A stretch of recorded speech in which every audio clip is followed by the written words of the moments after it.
Yeah. 2001, inilagda ng komisyon sa wikang Pilipino ang revision ng alpabeto. Tinatadhana ng saligang batas at sa pagalinsunod.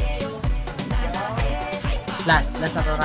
Pinagtibay ng batas Commonwealth 333 na nagsusub... 2001, inilagda ng komisyon sa wikang Pilipino ang revision ng alpabetiko at Kalihis. Nagtibay ng batas Commonwealth bilang 570 na nagtatadhana.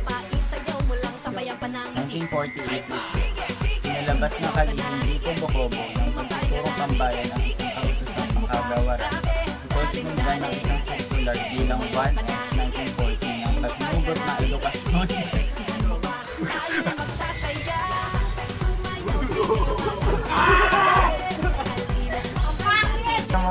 Ito bilang ng medium na pagtuturo sa lahat ng antas. Yan! Ito yun.